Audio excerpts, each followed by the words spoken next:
wrong? Yeah, he's the number one. Number one. Kate is nice, bro. Kate is nice. Yes. Yeah. Hey, I man. started peeping him out. He's dope. Hey, man, one of the Showtime new generation players is off that early list, man. And I don't know if you have a list in front of you. Where's Ant-Man on this list? Now, Ant-Man is in there. You know, he got probably the most votes for shooting guard. No. He's well, not for on, the guard. well, that's according to Sporting News, but they don't have him on the list. That's weird, right? At the first fan returns for the guards, they got for the West. For the guards, they got SGA number 1. They got Luka number 2. Wow. Curry number 3. Wow. Kyrie number 4. Wow. And then at number 5, you got Edwards 6, Harden. Wow. 7 Ja Morant. What? Wow. They're not feeling my 2 attitude Rudies. They're not 8 feeling my De'Aaron 2 Fox. attitude Rudies. 8 De'Aaron Fox. 9 Devin Booker. And number 10, Norman Powell on the Clippers, who's having a great season actually. But say what? Yeah. Yo, we got the show right now. He's backstage with us. We can see you. We can hear you, bro. Blast off whenever you feel necessary. We talking all-star voting, all-star lineups. What's good? What's not good? Where's the Ant-Man on this list? Peace, heroic. What's good with you, bro? Peace and blessings, everybody. all right. Peace. Ant-Man not on the list because he taking too many 3-pointers. He's scared to go to the bucket. Let's keep it 100. Let's keep it 100. He heard it. He hurt himself. We're not seeing the same highlights that we were seeing last year.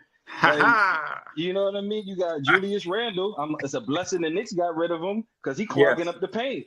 But Ant-Man, he can't make the same moves that he was doing last year, and so it's reflected in the game. And so we can look at an all-star like him that fell off just in not even half of a season. That shows that the 3-point shot is really diminishing the game, and no one's highlighting that. So if we can see that the fans is not appreciating Anthony Edwards in his game because he's shooting more threes, and that's the same reason why nobody's watching it.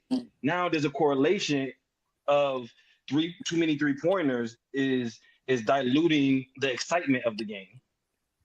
You know what, heroic. I gotta weigh in and say I do agree with you to a great extent. I mean, it was very hard for me to find highlight footage that was worthy of half man, half amazing, because most of the footage, you know, like if guys ain't taking some regular looking dunks on the break or whatever, you know what I mean? I mean, the rest of it is mainly 3-pointers. Yeah. You know, the rest of it, and outside of the 3-pointers is workman like dunks. It's like, you know, a dude on the break by himself. He just take a casual 2-hander, and I'm like, what the hell is going on? Where's Dr. J? Where's Clyde the Glide? Where's Air Jordan? We used to get like dunk competition dunks on the fast break. Vince Carter, man, half amazing. Where's that type of player? The Ant-Man was becoming that type of player until he started hitting 10 3-pointers in a game. And I was about to say that last. You know, this dude had 53 points and they lost. Yeah, they lost. You took 15 3-pointers. Like the night before when they played the Celtics. How does 2 teams combined shoot for 100 3-pointers? That makes no sense. No sense. You would never see that back in the 90s. No. You would get benched. You would get benched if you shot that many 3-pointers. They'd have started clotheslining you. Yeah. Right. You know what? Yeah. I'm gonna keep it 100. My personal opinion, because it's like, first of all, the NBA, we all know since back in the day, the NBA is a copycat league. You see somebody successful at one thing, then teams copy that team. You know what I'm saying? Even back in the Jordan era, the only difference was that the predominant team had the best ISO score. You know what I'm saying? And everybody else's addition was to play. Everybody, you got to play through the low post. But that's whatever. But I don't have a problem with the Celtics playing how the Celtics play, because Chevy says something after you're done. All right, because those those dudes, there's like six, 7 dudes that shooting over 40% from 3-pointer. So it makes sense for them to shoot 1 million threes. But when you got other teams trying to imitate that, it's like how other teams are trying to imitate Golden State, and you don't got Steph and you don't got Clay. You got to play to your strengths as a team. Yeah. You know what I'm saying? And like the Knicks, for example, they play to their strengths, and that's why they're successful at in this season. They're not trying to imitate, the Celtics. Edwards in particular, he can't get to the bucket, bro. It's clogged up. You know what I'm saying? At the same time, though, he's a decent. I ain't go for it. He's a decent 3-point shooter. No. We're not taking that away from him. I'll put this in perspective, right? So that goes to show, because she just said that today's era is more skilled. Chevy, she said that. Michael Jordan was averaging over 30 when he lost against the. He was averaging over 30 and shooting 2-pointers. And these guys can't even average over 30 shooting all these threes. So how was you saying it's more skill? More skill. Like basketball is about getting a bucket. And when you look at the highest scoring teams, the 80, I think it's the 84 Denver Nuggets team, when they had Adrian Dantley, he didn't shoot no threes. He went straight to the cup. He got buckets. How can you say this is a more skilled league when you put out Bernard King? He wasn't getting buckets? You saying that's not skill? These guys, those old school guys, can come in this era and their game is going to explode because of the less physicality. They probably have 100 points apiece. Right. In this generation, if they played in the previous generation, they couldn't get a bucket. They'd be too scared to go in the paint. They'd be too soft because Charles Oakley come through with that forearm. They going to settle on jump shots and just keep getting pulled from the game. That's why I feel like it's laughable to say that it's more skilled today just because they're shooting at a higher volume, when those guys previously, the game was slower, the game was more physical, so they wanted to run the run and gun in the 80s. In the 90s, it was like, yo, let me get into my set. Let me dump it down to Ewing. Let me dump it down to Elijah Wan. Let me dump it down to David Robinson. Like this era has no post move center, and that was the easy bucket. And then we look at the 2000s. We sit here and say the 2000s was Kobe era, but was it really? We forget about Tim Duncan and what he did. What he did to Kobe. How many championships he took away from him? Yeah. 3. You know what I'm saying? How many championships did he take away from LeBron James? And LeBron James and Kobe are both GOATs. Yeah. During his era, he dominated all those guys. KG. So that's what I'm saying. When we talk about skill, Tim Duncan, Mr. Fundamental, nobody can replicate his game because they don't have the same skill level. They don't have the same footwork. But at the same time, everybody's still going back to Hakeem Olajuwon when they need to get their footwork. Everybody trying to imitate Jordan when it comes to their mid-range jump shot. And again, if we're looking at who's the GOAT, who's the most imitated, the only person that I can say that imitates LeBron James is Giannis. Yeah. Just stick around the basket and get easy layups, bully ball, throw your shoulder. I would say that Harden. I would say that Luka and that's Luka, close. Big guard. Well.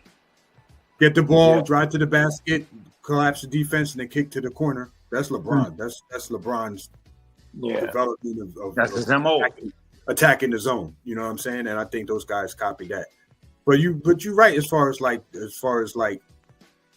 those particular skills. I want to bring it back. I want to bring it back to Edwards real quick too. What? Like it's funny because I have footage, a clip that I was going to dress up for like either next week or the week after, right? Because it's a big topic. What you just touched on, heroic.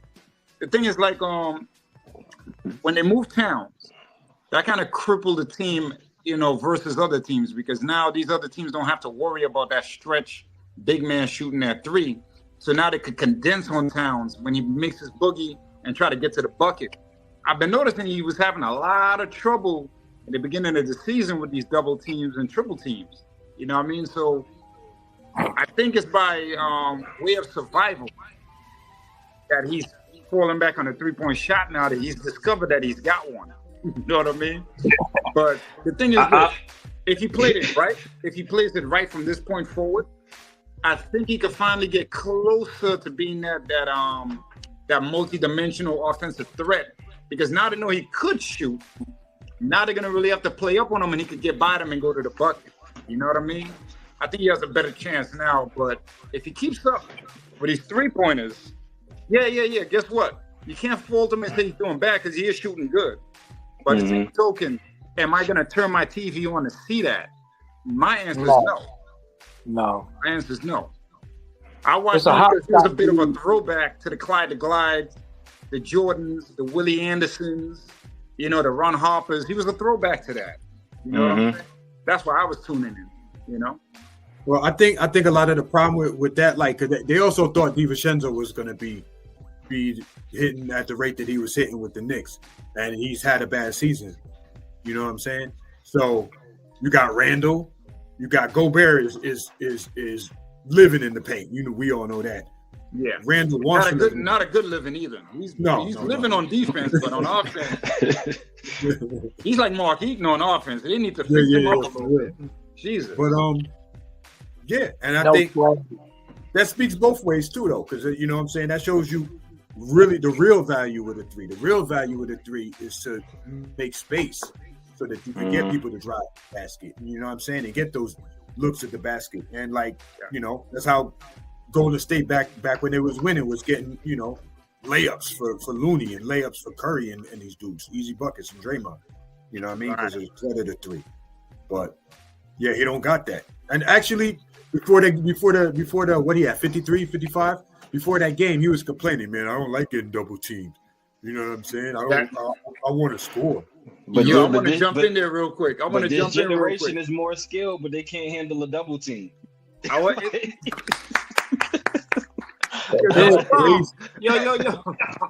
we gotta drop a bomb explosion on that one. Hey, I'm gonna give him the fire. Here we go.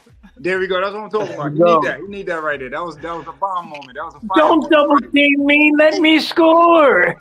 Like here. Actually, real talk. We didn't hear Clyde the Glide complaining. We didn't hear Ron Harper complaining. We didn't hear Jordan complaining. We didn't hear No, they weren't complaining, bro. They weren't complaining. They were getting doubled. They weren't complaining. We seen Jordan like embarrassed double teams. Well, like that one against the Knicks that time. Oh my God. You know what Jordan did to double teams, bro? What Jordan did to double teams? He passed the damn ball to Paxson, to Craig Hodges, and to B.J. Armstrong, and to all these dudes. Hold on. I'm gonna jump back in. As MJ, he did. As MJ. As Air Jordan. As Air Jordan. I seen him take the ball palmed it with one hand against the Atlanta Hawks. Fake palm, fake the pass this way. One guy stumbled, and that was the end of the double team. And not to mention what he did to the Knicks that time when he did that quarter turn on them on baseline. I think he banged it on Ewing. You talking about the remember that he used to do the wrap around the arm off the baseline? Yeah, but he did that bounce. Heroic. When you said more skilled today, I laughed at that too, because till this day, don't nobody got that move down pat. You ain't seen that move since Jordan did it. Also, we say they're more skilled, but how are you more skilled when you don't play one half of the game? You're not more skilled in defense. That's 100% true. Well, guess what? They legislated defense out of the game, man. So they did it. Yeah, they did. This is what I was saying, Heroic, last week. Is my thing is everything. Even like I compare the NBA with the NFL. Back in the days with the NFL, we all know what LT was with the Giants, right? And the way they hit the quarterbacks back then, you breathe on a quarterback right now, and it's like you getting 15 yards for it. So it's like the same thing with the NBA. Like any player from back then could play an average 30 or 40 right now because you can't touch nobody. You can't tap them on the knee oh, I'm getting hurt. Could you imagine Steph Curry playing back in the 80s? He get hit in the chest. All of a sudden, he gonna catch a heart attack. It's not happening. It's not happening. I feel like y'all are looking at it through rose-colored glasses a little bit. Right. Because you're taking the best dudes, and you're comparing them. We're not talking about, you know what I'm saying? You're not comparing the average to the average. You feel? They don't got no swag neither, though. No, y'all nerds. The nerds. Not happening. Listen, remember what I said?